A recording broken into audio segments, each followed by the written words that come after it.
Opa, fala aí. Hoje eu vou falar sobre as substâncias alucinógenas, incluindo a morfina, nicotina e cafeína, além de como afetam o mundo globalmente e seus efeitos nas pessoas.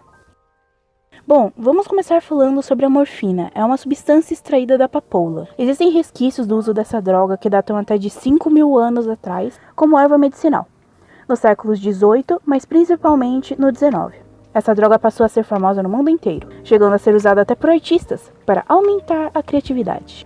A morfina é eficaz contra a dor, assim como uma anestesia, pois ao contrário do que se acreditava, ela não modifica o sistema nervoso, só como esse recebe as informações do corpo. A morfina, ela imita os neurotransmissores de dor naturalmente produzidos pelo cérebro em momentos extremos de estresse. Da papoula se foi extraído o ópio, tendo se disseminado na China nos séculos XVIII um substitutivo ao tabaco. Os chineses produziam muito dessa droga e consumiam muito dela também.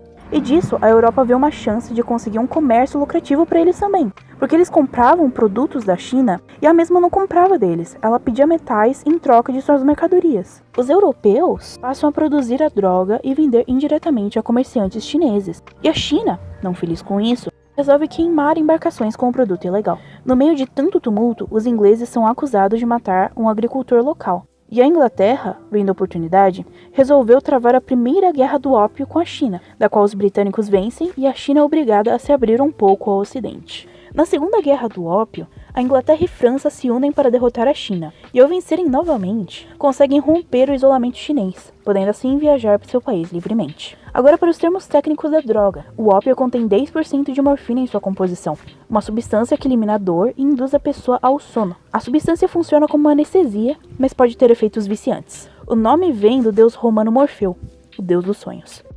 No ópio, também se encontra uma substância chamada codeína, apesar de em menor quantidade, tendo os mesmos efeitos da morfina, porém mais fracos. A indústria resolve criar um analgésico menos perigoso e viciante, a partir da morfina. Fez o mesmo processo feito para transformar o ácido acetilsalicílico em aspirina, a acilação. Porém, ao fazer tal processamento na morfina, se obteve o que é hoje apelidado de heroína, a droga mais viciante de que se tem conhecimento. A heroína e morfina têm o mesmo efeito. A diferença é a velocidade em que agem. Dentro do corpo, a heroína se transforma de volta na morfina. Porém, a heroína se desloca mais rapidamente pelo corpo, tendo um efeito muito mais rápido e extremamente mais viciante. Quando injetaram uma vez meperidina em um rato, os cientistas notaram que tal teve a mesma reação que teve ao ter morfina injetada em si. E com mais experimentos, descobriu-se que tal substância também agia como a morfina, embora menos eficaz e ser livre de náuseas. E mesmo tendo origens completamente diferentes,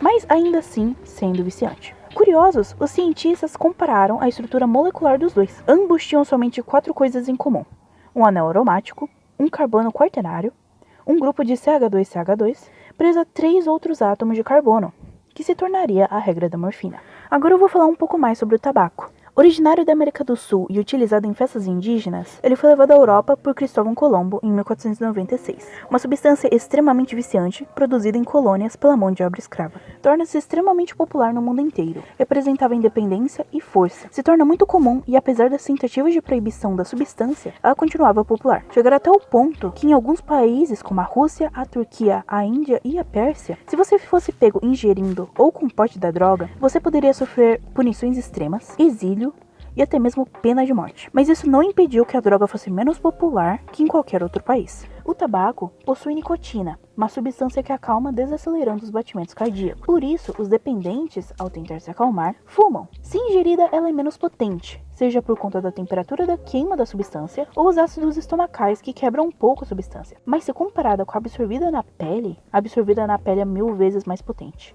Agora eu vou falar sobre a cafeína. A cafeína é uma droga psicoativa que bloqueia o neurotransmissor que nos induz ao sono. Está presente no café, chás, cacau, folha mate e até no guaraná. Apesar de muitas pesquisas, não existem dados que comprovem que a substância nos faz mal necessariamente. Porém, em doses altas, é extremamente tóxica. Pode ser utilizada no tratamento de asma e para aumento de pressão. Presente no cacau que registros contam estar presente no México até 1500 a.C. Foi levado à Espanha em 1502 e somente em 1528 os europeus pela primeira vez sentiram o efeito da substância, tendo sido até nomeada de teobroma, alimento dos deuses. Conhecido antes mesmo do chá e café na Europa, contém uma substância bem similar a uma viciante contida na maconha, chamada de THC. presente no chá, que faz parte da cultura chinesa e japonesa. Quando levado à Europa, não muito tempo depois, passou a substituir a cerveja como nova bebida nacional da Inglaterra. Fez parte até da Revolução Norte-Americana. Presente também no café, que é de onde vem seu nome. Provavelmente se originou da Etiópia e serviu como substituto do álcool. Foi responsável pelo ultradesenvolvimento e desmatamento do Brasil, motivo da adiação da abolição da escravidão, motivo de indígenas perderem suas terras, animais perderem seus lares, florestas secas e mortas e imigrantes sendo feitos de escravos. O vício preferido da humanidade. O ser humano buscou tanto fugir de sua realidade que a destruiu, massacrou, torturou. Tudo isso por um breve momento falso de felicidade genuína. E eu te pergunto, valeu a pena? Tudo egoísmo e angústia. Agora temos poucos anos para salvarmos nosso planeta e ninguém faz nada. Todos gostam de ficar na sua zona de conforto, tendo um breve momento de paz. Para uma guerra depois nos atingir. Tantas terras destruídas, tantas espécies extintas, tanta fauna perdida, tanto respeito que se perdeu. A história humana sempre foi repleta disso.